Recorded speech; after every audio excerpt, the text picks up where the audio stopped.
So you're telling me there's a chance? Yeah!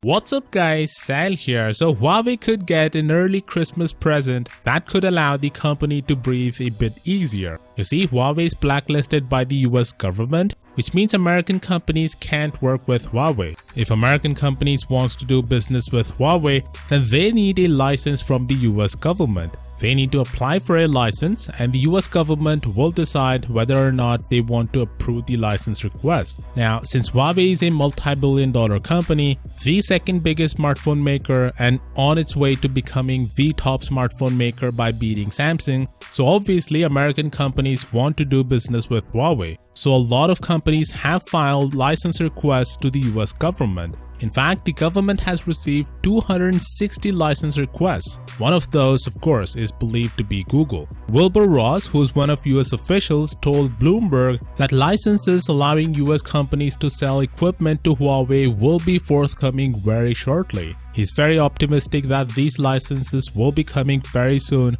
He admits that they've received far more license requests than they expected, which suggests how many American companies are actually affected by this ban. Huawei was banned in the first place because the US believes they are a national security threat. So of course the US will only grant permissions to those licenses which are not deemed sensitive. Also, the phase 1 of the US-China trade agreement could be signed this month, which is another good news for Huawei, because it's more likely that Huawei will be used as a bargaining chip in the trade agreement. The deal would see China buying more American agricultural products, and in turn, China would ask the US to drop the 15% import tax on smartphones imported from China into the United States, and would also ask to drop Huawei from the entity list. So things are looking good for Huawei right now. The loss of Android is the biggest impact this ban has made on Huawei. Because of it, they are forced to use an open source version of Google's operating system on its latest phones like the Mate 30 Pro, which is a great handset, but people in the West aren't buying it because it doesn't come with Google services. So this is certainly a breath of fresh air for Huawei, presuming the US government makes good on Trump's promise to grant a number of exceptions to the US companies wanting to do business with Huawei.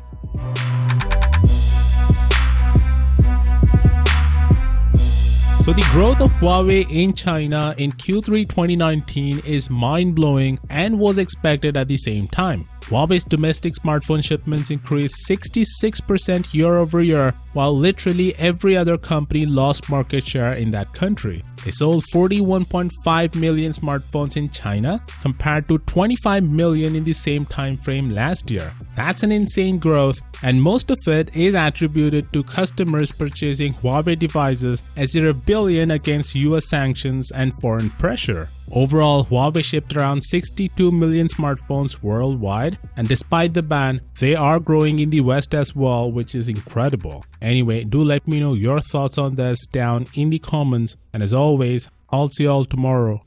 Peace out.